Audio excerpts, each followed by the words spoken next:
నమస్తే, welcome to frankly with Telakapalli. Latest political updates అందించడానికి మనతో పాటుగా సీనియర్ సంపాదకులు తెలకపల్లి రవి గారు సిద్ధంగా. రవి గారు నమస్తే సార్. నమస్తే సార్, మిథున్ రెడ్డి అరెస్ట్ ప్రకంపనలో అసలు మిథున్ రెడ్డి అరెస్టు ఎందుకు అవుతారో అసలు అవ్వదని మొన్నటి వరకు జరిగిన ప్రచారం. కానీ ఆల్ ఆఫ్ సడన్గా సుప్రీంకోర్టు ఇవన్నీ కూడా ముందస్తు బెయిల్ నిరాకరించడం, హైకోర్టు ముందుగానే నిరాకరించడంతో ఆయన అరెస్ట్ చేశారు. రాజమండ్రి జైలుకి కూడా పంపించడం జరిగింది. ఇక నెక్స్ట్ జగన్మోహన్ రెడ్డి గారి వైపే అన్ని దారులు వెళుతున్నాయని జరుగుతున్న ప్రచారం. దీనిపై సజ్జల వాళ్ళు మాట్లాడే అంశాలు. మొదట మిథున్ రెడ్డి అరెస్ట్ తీసుకుంటే అది జరుగుతుందని తెలిసే కదా ఆయన ముందస్తు బెయిల్కి వెళ్ళాడు. జరగదు లేకపోతే ఇది నిలబడదు కేసు అని ఇప్పటికి కూడా చెప్తున్నారు వాళ్ళు. అది ఎంతవరకు అనే విషయం ఎలా ఉన్నా కానీ చాలా విస్తృతమైన ఈ లిక్కర్ వల అనేది అయితే ఒకటి అల్లబడింది అనే విషయాన్ని వాళ్ళు దర్యాప్తు దాంట్లో చెప్పారు. సిట్ అవి చెప్తూ ఉంది. చాలా పేర్లు మొదట్లో ఈయన అరెస్ట్ చేయడము, దాంట్లో కొంచెం ఆలస్యం జరగడము, ఛార్జ్షీట్ ఫైల్ కాకముందు అవన్నీ ఉన్నప్పటికీ కూడా తర్వాత అంతకంతకు కూడా పకడ్బందీగా వెళ్ళింది. దీంట్లో ముఖ్యంగా విజయసాయి రెడ్డి వాంగ్మూలం కూడా బాగా ఉపయోగపడింది అనేది స్పష్టమవుతుంది. కాబట్టి ఇక్కడ మిథున్ రెడ్డి అరెస్ట్ అయిన తర్వాత నేను ఒక అడ్వకేట్ చెప్తుంటే విన్నాను, ఈ కేసులు ఎక్కువ వాదించే ఆయన ఏమని అంటే ఛార్జ్ షీట్లో పేరు ఉన్నప్పుడు ఇంకా అరెస్ట్ చేయడం ఎందుకనే వైఖరి కోర్టు తీసుకుంది. కాబట్టి ఛార్జ్ షీట్లో పేరు పెట్టేశారు కాబట్టి ఏం జరగవచ్చు అని కొన్ని సందేహాలు వెలిబుచ్చారు. అయినా కానీ సిబిఐ కోర్టు కూడా కింద ఉన్న కోర్టు ఏసీబీ కోర్టు కూడా ఇది అరెస్ట్ రిమాండ్ ఇచ్చింది. రాజమండ్రికి పంపించారు. ఇప్పుడు సో రాజమండ్రికి పంపించడం అనేది సిగ్నిఫికెంట్. అంటే చంద్రబాబు నాయుడు అక్కడికే పంపించారు, అంతకుముందు కూడా కొంతమందిని పెట్టారు. వెంటనే దీని మీద అనేక రకాలైన ఇవి కూడా తీస్తున్నారు కదా, అనాలజీస్, పోలికలు. ఆయన ఈ జిల్లాకి ఇన్ఛార్జిగా ఉన్నాడు, ఈ జిల్లాకే జైలుకి వచ్చాడు. సార్ రాజకీయాల్లో సినిమా కథల్లాగా రాజకీయాల్లో కూడా ఇవన్నీ రకరకాల ట్విస్టులు వస్తుంటాయి. ఒకటైతే నిజం, ఇది చాలా లోతైన కుంభకోణం అనడంలో సందేహం లేదు. ఈ కుంభకోణంలో ఎవరెక్కడ పాత్ర? మిథున్ రెడ్డి ఎంపీ కదా, ఎంపీకి ప్రభుత్వ విధానానికి సంబంధం ఏంటి? ఆయన ఏమి దీంట్లో అసలు కేసే అది. ఇక్కడ ఒక ముఖ్యమైన అంశం ఏమంటే మిథున్ రెడ్డి లేదా పెద్దిరెడ్డి రామచంద్రారెడ్డికి అనుయాయుడు రాష్ట్రంలో గతంలో ఉప ముఖ్యమంత్రిగా ఉన్న నారాయణ స్వామి, పతివాడు నారాయణ, ఆయన నిజానికి ఎక్సైజ్ శాఖ మంత్రి. లిక్కర్ అనేది ఎక్సైజ్ శాఖ పరిధిలో, అది ఆయన లేడు దీంట్లో. ఆయన లేకపోవటమే అంటే ఇప్పుడు పిలిచారు సిట్, ఆయన ఏదో సమయం అడిగారంటారు, వెళ్తే ఏం చెప్తారో కానీ ఎందుకు లేరు అంటే నారాయణ స్వామిని పెట్టకపోవడమే ఇందులో ఒక పెద్ద వ్యూహం. అది కూడా అంటే సంబంధిత మంత్రికి తెలియకుండానే మీరు చక్రం తిప్పారు, అన్నీ మీరు చేశారు అనే విషయాన్ని ప్రపంచానికి చెప్పడం కోసమే సింబాలిక్గానే ఆయన కొంచెం ఆలస్యంగా ఆయన డీల్ చేస్తున్నట్టుగా కనిపిస్తుంది. ఇకపోతే ఈయనకేం సంబంధము అని కనుక ఆలోచిస్తే వాళ్ళు ఛార్జ్షీట్లో వివరాలని ఇదిగో ఫోన్ నెంబర్లు, ఈ ఫోన్ నెంబర్లన్నిటికీ ఫోన్లు చేశారు. ఈ ఫోన్ నెంబర్ల కాల్సు, టైము ఇవన్నీ జాబితా ఇచ్చారు. కాబట్టి సుప్రీంకోర్టు కూడా మొదట సమయం అడిగినటువంటి సుప్రీంకోర్టు, హడావుడి పడొద్దని చెప్పిన సుప్రీంకోర్టు ఆ తర్వాత ముందస్తు బెయిల్కు నిరాకరించడానికి కారణం అదే. ఇదిగో ఆధారాలు చూపిస్తున్నారు వాళ్ళు, దాని మీద విచారణ జరుపుతారు. మీరు చెప్పేదేదో అక్కడ చెప్పండి, మేమెందుకు ముందస్తుగా బెయిల్ ఇవ్వాలి, మీకు బెయిల్ ఇవ్వడానికి ఒక కారణం చెప్పండి అన్నారు. అంటే సుప్రీంకోర్టును ముందస్తు బెయిల్, సుప్రీంకోర్టును కన్విన్స్ చేసే కారణం వీళ్ళేం చెప్పలేకపోయారు. వాళ్ళేమో కొన్ని సాక్ష్యాలు చూపించారు. దాంతో ఇప్పుడు అరెస్ట్ అనేది జరిగింది. అది ఒక దశకు వచ్చింది. ఆయన ఇప్పుడు కూడా చెప్తున్నారు, ఇంకో మాట అన్నారు ముందే, ఒక 50 రోజుల లోపల ఉంటామేమో, అంతకంటే ఇదేమీ రుజువయ్యేది కాదు, నిలబడేది కాదు. నిలబడేది అవుతుందా లేదనేది కోర్టు చెప్పాలి. అది కోర్టులో ముందు వచ్చిన తర్వాత.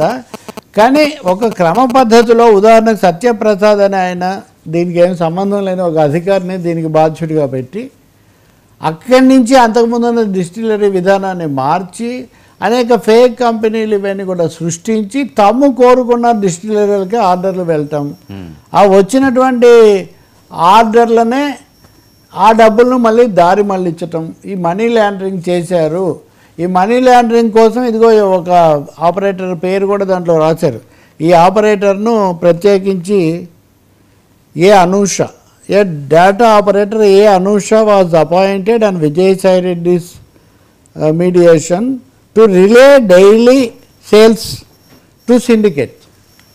సో ఈ ఆపరేటర్ ద్వారా ఈ డైలీ సేల్స్ ఎంత జరిగింది, డబ్బులు ఎంత రావాలి, ఇవన్నీ కూడా చేశారు. 50-60 కోట్ల రూపాయలు నెలకు, 50-60 కోట్లు, 50 to 60 ఈ డబ్బును చేతులు మారుతూ అక్కడికి వెళ్ళింది. ఈ 300 కోట్లు ఇలా వచ్చినవి ప్రధానంగా ఎన్నికల నిధి కోసం వాడారు. ఈ నిధి అన్నది లేదా ఈ ఫండింగ్, ఈ డబ్బు చెవిరెడ్డి భాస్కర్ రెడ్డి ద్వారా చేరింది. ఇది వాళ్ళ ప్రాసిక్యూషన్ యొక్క ప్రధానమైన ఆరోపణ. దాంట్లో వాళ్ళు పెట్టింది. నిన్న రిమాండ్ రిపోర్ట్లో కూడా ఈ వివరాలన్నీ కూడా పెట్టారు. కాబట్టి మిథున్ రెడ్డి పేరు A4గా చేర్చిన తర్వాత ఇది మరింత బలపడి ఒకదాని తర్వాత ఒకటి పరిణామాలు జరిగాయి. కొంతమంది ఊహించినట్టు ఆయన ఇక్కడితో ఆకపోవచ్చు, ఖచ్చితంగా మళ్ళీ హైకోర్టుకు పైకోర్టుకు వెళ్ళటం, వీటిని సవాల్ చేయటం ఇదంతా కూడా జరుగుతుంది. కానీ ఇప్పటికైతే ఆయనకి ఎలాంటి రిలీఫ్ ఇవ్వలేదు. రిమాండ్ కూడా 10 రోజులకు పైనే వేశారు. కాబట్టి ఆయన రాజమండ్రిలో ఉండటం అనేది తప్పనిసరిగా జరుగుతుంది. వైసీపీ వ్యవస్థకు సంబంధించి ఇది ఒక మేజర్ నిర్ణయమే. అంటే నిన్న కూడా చెప్పాను, ఇప్పుడు బిగ్ బాస్ కూడా తప్పించుకోలేరు. అంటే ఎవరు బిగ్ బాస్ అని చాలా చర్చలు చేశారు. ఇప్పుడు ఒక 3 ఉన్నారు బిగ్ బాస్లు, బిగ్గెస్ట్ బాస్. ఇప్పుడు పెద్దిరెడ్డి రామచంద్రారెడ్డి, ఆయన ఈ పేరు ఇందులో చెప్పకపోయినా ఆయన కుటుంబము, సజ్జల రామకృష్ణారెడ్డి, ఆ తర్వాత జగన్మోహన్ రెడ్డి. సో జగన్ దాన్ని మనం మాట్లాడే ముందు ఇవన్నీ ఈ దశ దాకా వచ్చిన తర్వాత ఇంకా ఏమవుతుంది, ఈ విచారణ 10 రోజులు పెట్టుకున్నప్పుడు అక్కడ ఏ విషయాలు ఆయన అయితే ఏం చెప్పడం లేదు. నేను సహకరిస్తాను అని చెప్పారు, సరెండర్ అవుతానని కూడా చెప్పారు, సరెండర్ కూడా అయ్యారు. కాబట్టి ఇంకా అదైపోయింది. కానీ సమాచారం ఆయన ఏమి ఇవ్వకపోవచ్చు. వాళ్ళైతే జడ్జికి చెప్పారు, మాకేమీ సమాచారం ఇవ్వడం లేదు, ఆయన ఏమీ సహకరించడం లేదు, సహాయ నిరాకరణ చేస్తున్నారన్నది వాళ్ళు చెప్తున్న మాట. కాబట్టి ఇప్పుడు తదుపరి ఏం జరుగుతుంది అనేది ఒకటైతే, ఈ టీడీపీలో అయితే చాలా కీలకమైన వ్యక్తిని, అందులో చంద్రబాబు సొంత జిల్లాలో ప్రధాన ప్రత్యర్థిగా ఉన్నటువంటి కుటుంబానికి సంబంధించిన యువ నాయకుడిని, పార్లమెంట్ సభ్యుడిని పట్టేసుకున్నాము, ఒక దశ దాకా వచ్చింది అనే ఒక ఉత్సాహము, లేకపోతే అత్యుత్సాహము, ఆ ప్రతిస్పందన అక్కడ కనిపిస్తుంది. వైసీపీ విషయానికి వస్తేనేమో వాళ్ళు ఇదే నిలబడేది కదా, అది ఇదేం చెప్తున్నారు. We have to see for some time, కొన్ని రోజులు చూడాలి. సరే, ఇది జగన్మోహన్ రెడ్డి గారి ప్రమేయాన్ని ఎంతవరకు చూడాలి? సజ్జల గారు మాట్లాడిన మాటలను ఏ రకంగా చూడాల్సి? జగన్ గురించి నిన్న సజ్జల ఈ విషయంలో మాట్లాడారు, చాలా వివరంగా, కానీ వివరంగానే కంటే తీవ్రంగా మాట్లాడారు. అదే అలాగే నేషనల్ మీడియా కూడా దీన్ని బాగా రిపోర్ట్ చేసింది. ఒక అంశం మనం గుర్తించవచ్చు, ఢిల్లీలో ఒక లిక్కర్ స్కాము, ఛత్తీస్గఢ్లో ఒక లిక్కర్ స్కాము, తెలంగాణలో ఒక లిక్కర్ స్కాము, తమిళనాడులో కూడా ఒక స్కాము. సో ఇదంతా ఒక గొలుసు కట్టులాగా, ఒక చైన్ దీనిలాగా ఉంది. వీళ్ళందరూ దుబాయ్లో వీళ్ళు కలిశారు, అక్కడ ఫోన్ ట్యాపింగ్ నిందితులతో దుబాయ్లో వీళ్ళు మాట్లాడారు అని చెప్పింది. ఎందుకంటే ఒక పెద్ద కనెక్టివిటీని ఇక్కడ సిబిఐ లేదా ఆయా రాష్ట్రాల్లో పెట్టిన సిట్ అవి ఎస్టాబ్లిష్ చేస్తున్నట్టు మనకు కనిపిస్తుంది మనకు. కానీ జగన్ పేరు ఇందులో ఉంది, ముందు ఛార్జ్షీట్లో లేదన్నప్పటికీ ఇప్పుడు కేసు దాంట్లో వాళ్ళు అందులో పెట్టారు. అయితే ఆయన్ను కుట్ర పన్నిన వాళ్ళలో కాకుండా లబ్ధిదారుల జాబితాలో చేర్చారు. ఈ డబ్బు జగన్మోహన్ రెడ్డికి చేరింది అని. దీనికి తేడా ఏముంటుంది, ఇచ్చిపుచ్చుకోవడం అని అనొచ్చు. కానీ కుట్ర పన్నింది, విధానాన్ని రూపొందించింది, ఇదంతా ప్రధానంగా మిథున్ రెడ్డి తరఫున జరిగింది. జగన్ దీనివల్ల 60 కోట్ల లాభం అన్నప్పుడు దాంట్లో తీసుకుంటూ వస్తున్నారు. దీన్ని ఒక గదిలో చేర్చారని అది కూడా